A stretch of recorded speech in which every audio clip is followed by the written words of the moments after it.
বঙ্গোপসাগরে ফুসছে নিম্নচাপ, একদিকে বিক্ষিপ্ত ঝড় বৃষ্টি চলছে, তার উপর আজ থেকে আবহাওয়ার রদবদল। আবহাওয়া দপ্তর সূত্রে খবর, ঝড় বৃষ্টি বাড়বে গোটা রাজ্যে। বঙ্গোপসাগরে তৈরি হওয়া নিম্নচাপের জন্য বুধবার থেকে টানা ভারী বৃষ্টির সম্ভাবনা রয়েছে দক্ষিণবঙ্গের একাধিক জেলায়।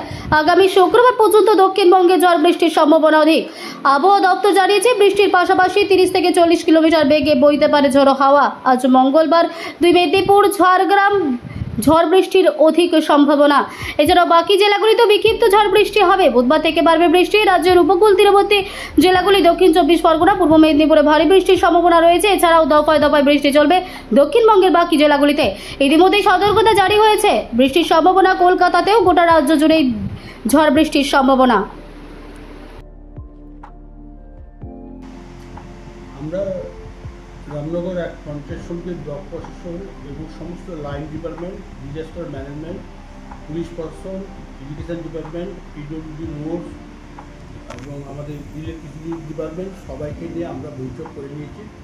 বৈঠক করে আমরা প্রতিটি রেস্কিউ সেন্টারকে আমরা সমস্ত পরিষ্কার পরিচ্ছন্ন, লাইটের ব্যবস্থা, জলের ব্যবস্থা সমস্ত করা আছে।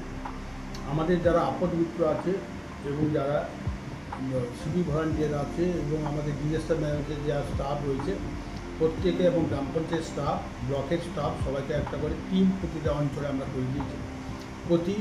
আজকে ঘূর্ণিঝড়ে আমফান হোক, ফনি হোক, ঘানা হোক, যে সমস্ত ঝড় হয়েছে প্রাকৃতিক সামনেছি আমরা, তার জন্য এই শক্তি যে আসবে এই যে সামনে রেখে রাজ্য সরকারের নির্দেশ মোতাবেক জেলা শাসক পূর্ণেন্দু মাঝি মহোদয়ের নির্দেশ অনুসারে আমরা প্রতিটি অঞ্চলে একটা টিম রেডি করেছি।